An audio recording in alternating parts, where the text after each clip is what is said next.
Hello everyone. तो देखिए, आज मैं आपको फिजिक्स क्लास 12th में इलेक्ट्रोस्टैटिक के अंतर्गत गॉस प्रमेय का अगला अनुप्रयोग पढ़ाऊंगा। आज का हमारा टॉपिक है एक समान आवेशित ठोस गोले के कारण किसी बिंदु पर विद्युत क्षेत्र की तीव्रता ज्ञात करना।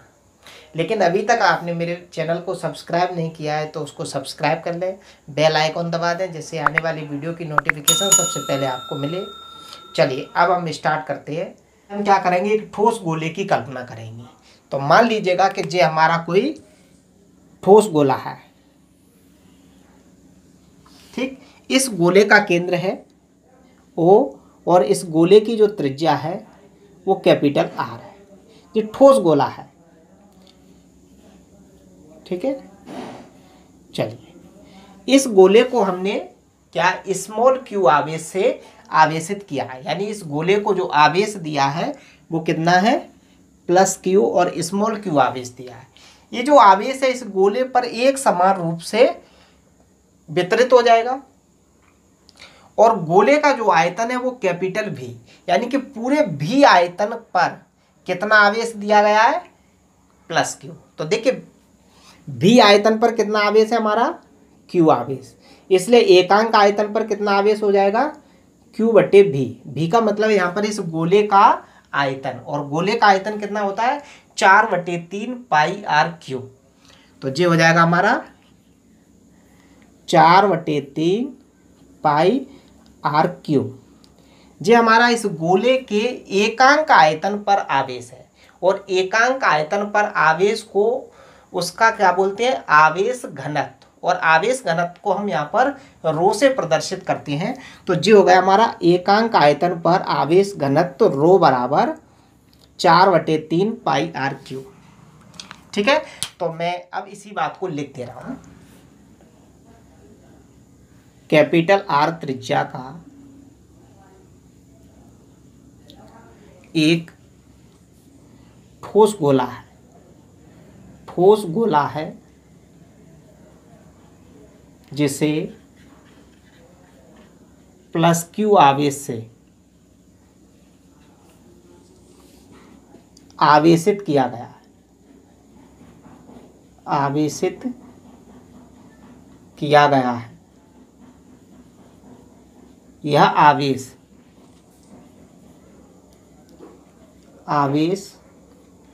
गोले या आवेश गोले पर एक समान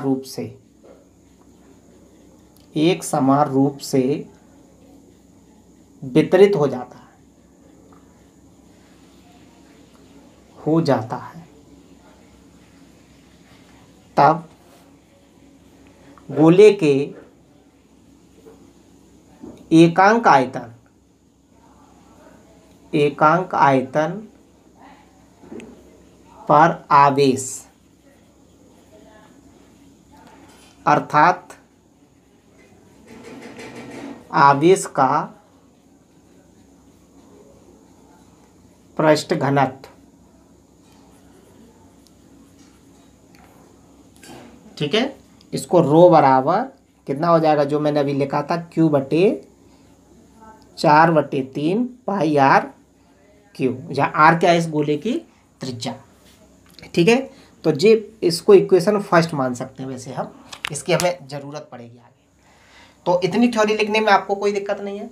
अब इस गोले के कारण हमें विद्युत क्षेत्र की तीव्रता 3 स्थितियों में ज्ञात करनी है, क्योंकि एक स्थिति तो क्या बनेगी, विद्युत क्षेत्र की तीव्रता ज्ञात करने के लिए उस बिंदु को गोले के बाहर लेंगे, दूसरी स्थिति में गोले के पृष्ठ पर, और तीसरी स्थिति में गोले के अंदर, ठीक है। तो पहली स्थिति में हम क्या करेंगे, जिस बिंदु पर विद्युत क्षेत्र की तीव्रता ज्ञात करनी है उसे हम गोले के बाहर लेंगे। पहली स्थिति हमारी, जब बिंदु P गोले के बाहर स्थित है।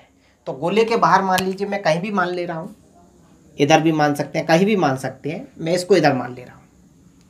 ये बिंदु P है, ये गोले के केंद्र से कितनी दूरी पर है, जितनी दूरी है उसको मैं स्मॉल r दूरी मान ले रहा हूँ, ठीक।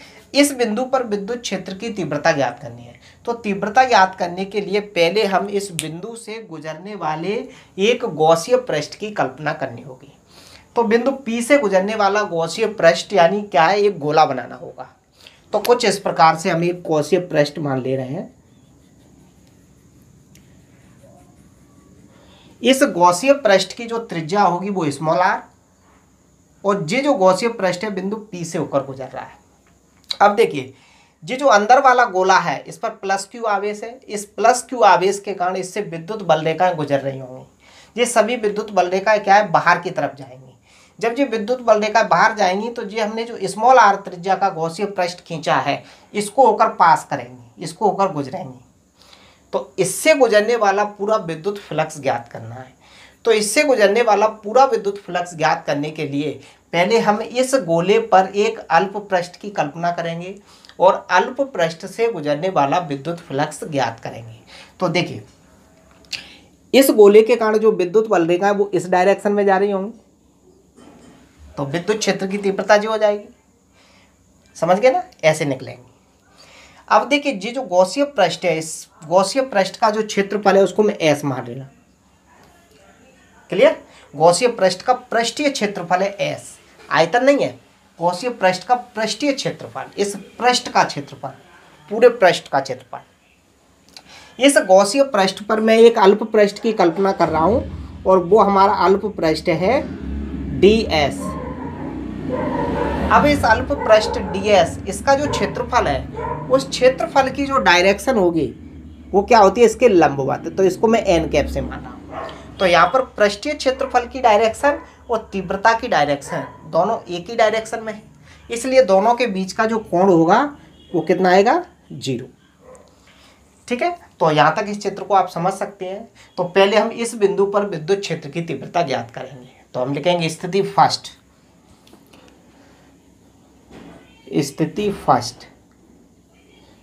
जब बिंदु P गोले के, कैसे, ठोस गोले के बाहर स्थित है। जब बाहर स्थित है तो देखिए स्मॉल r का मान कैपिटल R से अधिक होगा, क्योंकि यहाँ से यहाँ तक की दूरी जो r है वो इस गोले की त्रिज्या से अधिक है। ठीक, कोई दिक्कत इसमें? चलिए, बिंदु O को केंद्र व स्मॉल r त्रिज्या लेकर एक गोला खींचते हैं जो गॉसीय पृष्ठ की भांति कार्य करेगा। गॉसीय पृष्ठ की भांति कार्य करेगा। ठीक है, तो जब हमने एक गोला खींचा है, ये पूरा गोला कैसा है, गॉसीय पृष्ठ। अब इस गॉसीय पृष्ठ से गुजरने वाला विद्युत फ्लक्स हमें क्या करना है, ज्ञात करना है। तो पहले तो हम इस अल्प पृष्ठ से गुजरने वाला विद्युत फ्लक्स ज्ञात करें और पूरे पृष्ठ से गुजरने वाला विद्युत फ्लक्स ज्ञात करने के लिए इसी का क्या कर देंगे, समाकलन कर देंगे। तो ये सभी छोटे छोटे पृष्ठों से गुजरने वाला विद्युत फ्लक्स हमें ज्ञात हो जाएगा। तो पहले इस अल्प पृष्ठ से गुजरने वाला विद्युत फ्लक्स मैं ज्ञात कर रहा हूँ। अल्प पृष्ठ ds से गुजरने वाला विद्युत फ्लक्स का जो फॉर्मूला आप लोग जानते ही हैं, फाई ई बराबर ES cos थीटा, या E का मतलब होता है विद्युत क्षेत्र की तीव्रता, S का मतलब पृष्ठ का क्षेत्रफल और थीटा का मतलब होता है विद्युत क्षेत्र की तीव्रता और क्षेत्रफल की दिशा के बीच का कोण। तो इसी फॉर्मूले को हम इस पृष्ठ के लिए अप्लाई करेंगे तो क्या हो जाएगा, देखिए जो पृष्ठ अल्प है इसलिए विद्युत फ्लक्स भी कितना आएगा, अल्प आएगा, इसलिए फाई की जगह डी फाई ई जैसे का जैसा, एस की जगह क्या हो जाएगा, डी एस कॉस, दोनों के बीच का कोण कितना है यहाँ पर 0। तो जी आ जाएगा, जी हमारा इस अल्प पृष्ठ से गुजरने वाला विद्युत फ्लक्स। इसको थोड़ा और सॉल्व करेंगे तो cos 0 की वैल्यू कितनी होती है, 1। तो क्या आ जाएगा हमारे पास, डी फाई ई बराबर ई डी एस, चूँकि cos 0 इक्वल टू 1। ठीक है, ये अल्प पृष्ठ से गुजरने वाला विद्युत फ्लक्स आ जाएगा। अब इस क्या करेंगे, हम सभी ये जो पूरा गॉसीय पृष्ठ है ये छोटे छोटे बहुत सारे पृष्ठों से मिलकर बना है, यदि इन सभी पृष्ठों से गुजरने वाला विद्युत फ्लक्स ज्ञात करें और सबको जोड़ दें तो हम पूरे गॉसिय पृष्ठ से गुजरने वाला विद्युत फ्लक्स हमें ज्ञात हो जाता है। लेकिन यहाँ पर हम क्या करेंगे, एक पृष्ठ से गुजरने वाला विद्युत फ्लक्स ज्ञात कर लिया है तो संपूर्ण पृष्ठ के लिए इसी का हम समाकलन कर देंगे। तो जो पूरे पृष्ठ से, पूरे गॉसिय पृष्ठ से गुजरने वाला विद्युत फ्लक्स कैलकुलेट हो जाएगा। इसलिए संपूर्ण पृष्ठ से गुजरने वाला कुल विद्युत फ्लक्स, तो इसका क्या कर देंगे हम, समाकलन कर देंगे। तो देखिए क्या आ जाएगा हमारे पास, समाकलन डी फाई ई बराबर समाकलन ई डी एस। चाहो तो हम ऐसा बना सकते हैं समाकलन पे, इसका मतलब है पृष्ठीय समाकलन, पूरे पृष्ठ से गुजरने वाले विद्युत फ्लक्स। ठीक है, पूरे पृष्ठ का पृष्ठीय क्षेत्रफल हमें यहाँ से इस समाकलन के माध्यम से ज्ञात हो जाएगा। तो हम ऐसा इसको लगा भी सकते हैं या दो समाकलन के चिन्ह भी बना सकते हैं। देखिए चूंकि डी एक्स का समाकलन होता है एक्स, तो यहाँ पर डी फाई ई का कितना हो जाएगा, फाई ई। ई क्या है, तीव्रता बाहर आ जाएगी, क्योंकि तीव्रता तो देखिए जितनी इस पृष्ठ पर होगी, इस छोटे से पृष्ठ पर, उतनी यहाँ होगी, इतनी यहाँ पर, इतनी यहाँ पर। तो ये तीव्रता तो नियत है, इसलिए ई तो क्या है, बाहर आ जाएगा। अब समाकलन के अंदर क्या रहेगा, ds। ds में से ds बाहर इसलिए नहीं आएगा क्योंकि जैसे जैसे ये अल्प पृष्ठ जुड़ते जाएंगे पृष्ठीय क्षेत्रफल का मान बढ़ता जाएगा, तो यहाँ पर हम इसको बाहर नहीं निकाल सकते। अब देखिए dx का समाकलन x होता है, तो ds का कितना हो जाएगा, तो फाई ई बराबर हो जाएगा ई एस। ठीक है, देखिए जहाँ s क्या है, इस गॉसिय पृष्ठ का पृष्ठीय क्षेत्रफल, जहाँ s गॉसिय पृष्ठ का पृष्ठीय क्षेत्रफल, गॉसिय पृष्ठ का पृष्ठीय क्षेत्रफल। ठीक है, इसको हम और सॉल्व करेंगे तो फाई ई बराबर ई जैसे का जैसा, एस की जगह क्या हो जाएगा, पृष्ठीय क्षेत्रफल, और गोले का पृष्ठीय क्षेत्रफल कितना होता है, 4 पाई इंटू त्रिज्या का स्क्वायर, क्योंकि इसकी त्रिज्या कितनी आर, तो ये आ जाएगा 4 पाई इंटू आर स्क्वायर। इसको समीकरण नंबर 2 दे देना, क्योंकि 1 नंबर समीकरण हमने पीछे बना दिया है। तो ये क्या आया, इस पूरे गॉसिय पृष्ठ से गुजरने वाला विद्युत फ्लक्स। ठीक है, अब विद्युत फ्लक्स हम गॉस प्रमेय से भी ज्ञात करते हैं, तो गॉस प्रमेय के अकॉर्डिंग विद्युत फ्लक्स क्या आएगा, तो उसको भी हम लिख सकते हैं। तो लिखेंगे, परंतु गॉस प्रमेय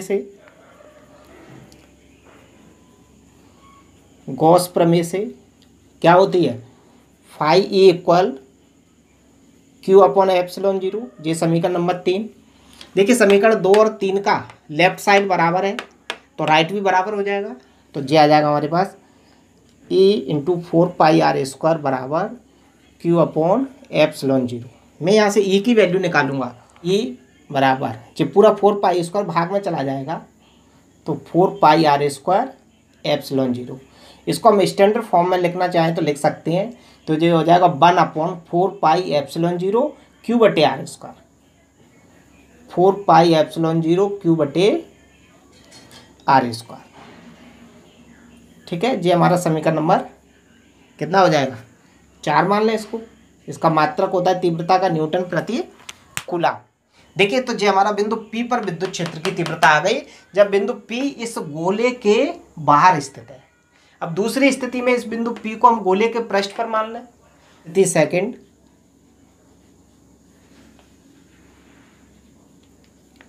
जब बिंदु P गोले के पृष्ठ पर स्थित है, पृष्ठ पर स्थित है। जब गोले के पृष्ठ पर बिंदु P आ जाएगा, तो देखिए जब यहाँ पर आ जाएगा तो बिंदु P की दूरी स्मॉल r और इस वाले गोले की त्रिज्या कैपिटल R, दोनों क्या हो जाएंगे आपस में बराबर, स्मॉल r बराबर कैपिटल R। तो जो स्मॉल r की जगह हम कैपिटल R पिछले इक्वेशन में लिख देंगे, तो इस बिंदु यानी कि पृष्ठ पर विद्युत क्षेत्र की तीव्रता हमें कैलकुलेट हो जाएगी। तो लिख देंगे इस स्थिति में स्मॉल r बराबर कैपिटल R। तब समीकरण कितना था जी, 4 नंबर था, तो ये आ जाएगा E equal 1 upon 4 pi epsilon 0 Q बटे स्मॉल r की जगह कैपिटल आर। ये हमारा समीकरण नंबर 5 हो जाएगा। इसका भी मात्रक न्यूटन प्रति कूलम तीव्रता का जो मात्रक होता है। अब आती है हमारी स्थिति थर्ड, जब बिंदु P गोले के अंदर स्थित है। तो जब बिंदु P गोले के अंदर स्थित होगा तो कुछ हमारा इस प्रकार का चित्र बन जाएगा। मैं उसको अलग से चित्र बना रहा हूँ, या इसी में भी बनाएंगे तो हम बिंदु P को कहीं यहाँ मान लेंगे तो एक अंदर गोला बन जाएगा। ठीक है, मैं इसका अलग से चित्र बना दे रहा हूँ। देखिए, ये तो हमारा क्या था, स्थिति हमारी थर्ड, ये हमारा गोला था, जो कैपिटल आर त्रिज्या का गोला था। पहले बिंदु P को क्या बाहर लिया था, पर पृष्ठ पर लिया था। अब बिंदु P को हम अंदर ले रहे हैं, तो यहाँ पर ले लिया मैंने बिंदु P। ठीक, अब इस बिंदु पर विद्युत क्षेत्र की तीव्रता ज्ञात करने के लिए पहले हमें इस बिंदु P से गुजरने वाले एक गॉसीय पृष्ठ की कल्पना करनी होगी। तो कुछ इस प्रकार का गॉसीय पृष्ठ हम बना ले रहे हैं।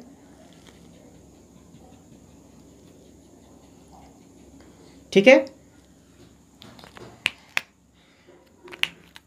अब देखिए, यहां से बिंदु P की जो दूरी है वो है स्मॉल r, और इस स्थिति में स्मॉल r का जो मान है वो कैपिटल R से छोटा है। यानी कि बिंदु P गोले के अंदर है तो स्मॉल r की वैल्यू कम होगी और कैपिटल R की अधिक होगी। ये भी हमारा एक मतलब कैसा है, ठोस गॉसियन पृष्ठ है ये। तो हमें इस बिंदु पर विद्युत क्षेत्र की तीव्रता ज्ञात करने के लिए हमें इस पूरे गॉसीय पृष्ठ से गुजरने वाला कुल विद्युत फ्लक्स ज्ञात करना है। ठीक है, तो कुल विद्युत फ्लक्स वही आएगा, सिर्फ इसमें जो दूरी है वो स्मॉल r वो क्या हो जाएगी, पहले के कंपैरिजन में कम हो जाएगी। तो हम इस बात को सीधा सीधा लिख देते हैं। देखिए, स्थिति थर्ड, जब बिंदु P गोले के अंदर स्थित है, अंदर स्थित है, इस बात को यहाँ पर लिख देना, स्मॉल r का मान छोटा है कैपिटल R से। ठीक, तो इस वाले गोले से गुजरने वाला विद्युत फ्लक्स, तब गॉसीय पृष्ठ से गुजरने वाला कुल विद्युत फ्लक्स क्या आएगा, वही फाई ई बराबर, सीधा सीधा लिख दूं, E इंटू 4 पाई r², जहाँ r जो है वो कैपिटल R से क्या है, छोटा है, तो E इंटू 4 पाई r²। अब इसमें गॉस की प्रमेय भी हमें दोबारा से लगानी पड़ेगी, क्योंकि यहाँ पर जो आवेश का मान है वो कुछ और होगा। इसको मैं समीकरण नंबर दे दूं 6, परंतु गॉस प्रमेय से अब इस वाले पृष्ठ के लिए गॉस प्रमेय को हमें यूज करना है, तो मैं लिख दे रहा हूं,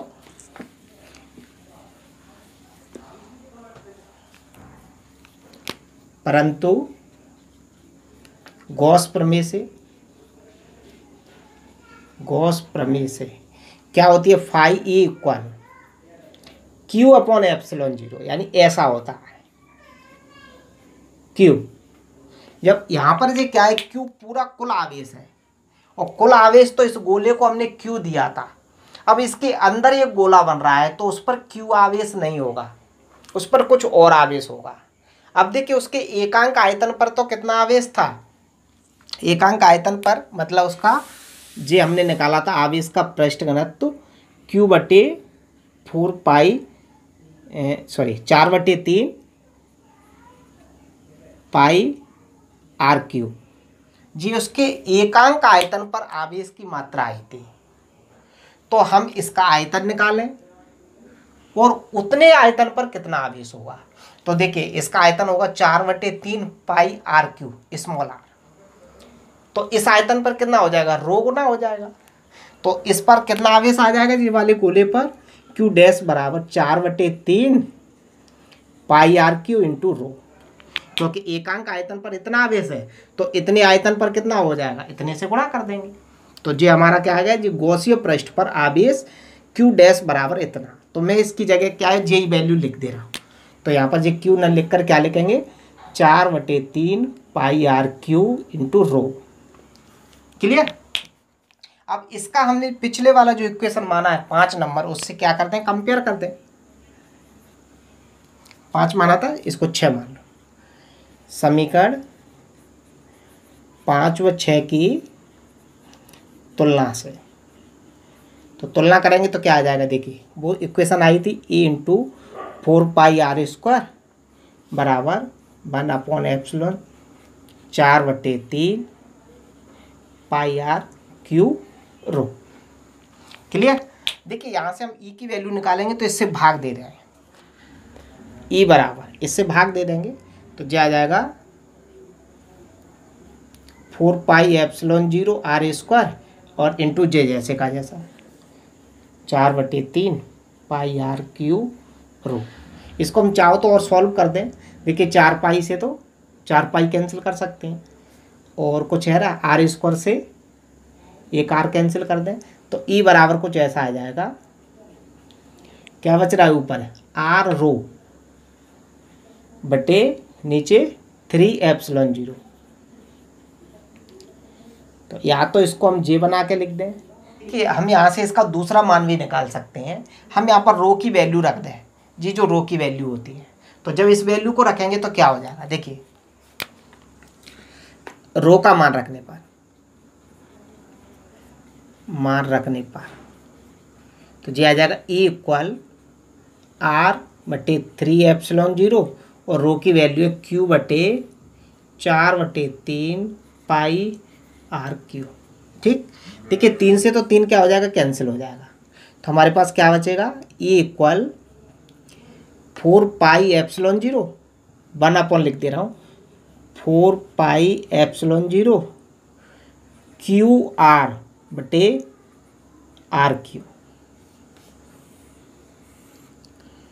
देखिए कैपिटल R तो क्या है, इस ठोस गोले की त्रिज्या, और स्मॉल r क्या है, बिंदु P की दूरी। बिंदु P हमने यहाँ पर लिया था ना, अंदर मैंने चित्र साफ कर दिया है, यहाँ पर लिया था ना, ये था हमारा बिंदु P और इसकी दूरी कितनी थी, स्मॉल r। अब देखिए स्मॉल r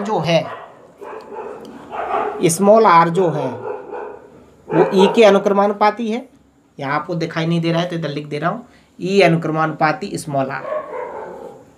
ठीक, क्योंकि ये तो सभी नियतांक हो जाएंगे इस पूरे ठोस गोले के लिए। अब इसमें क्या है, गॉसीय पृष्ठ चेंज हो सकता है कि बिंदु P कहाँ पर है, यहाँ ले सकते हैं, इधर ले सकते हैं, इधर ले सकते हैं, इधर ले सकते हैं। तो गॉसीय पृष्ठ बिंदु P कहाँ ले सकते हैं, इधर भी ले सकते हैं, इधर कहीं भी ले सकते हैं। तो बिंदु P की दूरी चेंज हो सकती है, तो स्मॉल r का मान चेंज हो सकता है जी। जब स्मॉल r का मान चेंज होगा तो तीव्रता का मान क्या होगा, चेंज होगा। अब E और R एक दूसरे के कैसे अनुक्रमानुपाती, तो R की वैल्यू यदि बढ़ेगी तो तीव्रता बढ़ेगी, R की वैल्यू घटेगी तो तीव्रता घटेगी। तो कुल मिला के ये है कि यदि बिंदु P हमारा केंद्र पर आ जाएगा तो तीव्रता क्या हो जाएगी, शून्य हो जाएगी, क्योंकि केंद्र पर आ जाएगा तो O और P के बीच की दूरी 0 हो जाएगी। तो केंद्र पर तो तीव्रता कितनी हो जाएगी, इसके केंद्र पर तीव्रता हो जाएगी 0। अब जैसे जैसे केंद्र से इसकी दूरी पृष्ठ की तरफ बढ़ेगी तो तीव्रता का मान क्या होगा, बढ़ता जाएगा, और पृष्ठ पर जब पहुंच जाएगा तो तीव्रता का मान अधिकतम हो जाएगा। तो इसको हम एक ग्राफ के थ्रू समझाएंगे तो कुछ इस प्रकार से था। ठीक है, जो गोला है, ठोस गोला है, जो गोले का केंद्र है, और हम क्या कर रहे हैं, इधर में दूरी को ले रहे हैं और इधर इस बाय अक्ष पर हम तीव्रता को ले रहे हैं। अब देखिए केंद्र पर जो तीव्रता आई है हमारी, वो तो कितनी है, 0 ही आई है। केंद्र पर तीव्रता कितनी, 0। लेकिन जैसे जैसे r का मान बढ़ता है तीव्रता का मान क्या होता जाता है, बढ़ता जाता है। और ये तीव्रता सबसे अधिक कहाँ पर होती है, इसके पृष्ठ पर। तो तीव्रता पृष्ठ की तरफ जाते हैं तो तीव्रता का मान बढ़ता जाता है। जैसे ही हम पृष्ठ से आगे जाते हैं तो देखिए हमारा ये फॉर्मूला आया था 4πr³ बिंदु P पर, यानी जब वो उसके बाहर निकल गए थे, गोले के बाहर। तो अब देखिए यहाँ पर ये E और R एक दूसरे के क्या है, व्युत्क्रमानुपाती। तो अब हमारी दूरी जैसे जैसे बढ़ती जाएगी तीव्रता क्या होती जाएगी, कम होती जाएगी। तो हम ग्राफ को कुछ ऐसे लें, समझ गए ना। तो बिंदु केंद्र से लेकर पृष्ठ तक केंद्र से लेकर पृष्ठ तक तो क्या होती है, विद्युत क्षेत्र की तीव्रता बढ़ती जाती है, पृष्ठ पर सर्वाधिक होती है, और जैसे जैसे हम पृष्ठ के बाहर चले जाते हैं तीव्रता का मान तेजी से गिरता जाता है। तो यहाँ पर ये हमारी जो दूरी है, क्योंकि पृष्ठ पर स्मॉल r बराबर कैपिटल R थे, तो हम इस ग्राफ के थ्रू भी इसको समझ सकते हैं कि केंद्र पर विद्युत क्षेत्र की तीव्रता शून्य होती है। केंद्र से जैसे जैसे हम पृष्ठ की तरफ बढ़ते हैं तीव्रता क्या हो रही है, हमारी बढ़ती जा रही है। और यहाँ पर जो तीव्रता आई है वो कितनी आई थी, इक्वल 1/4 पाई एप्सिलॉन 0 क्यू बटे कितनी आई थी, r²। ठीक है, जे इस पृष्ठ पर है, जैसे जैसे हम पृष्ठ से आगे बढ़ेंगे तीव्रता का मान घटता जाएगा। तो इस तरह हम समझ सकते हैं कि एक ठोस गोले के कारण किसी बिंदु पर विद्युत क्षेत्र की तीव्रता कैसे ज्ञात की जाती है। यदि आपको मेरा वीडियो पसंद है तो इसको लाइक करें, चैनल को सब्सक्राइब करें, बेल आइकन को दबा दें, जिससे आने वाली वीडियो की नोटिफिकेशन सबसे पहले आपको मिले। तब तक बाय, टेक केयर।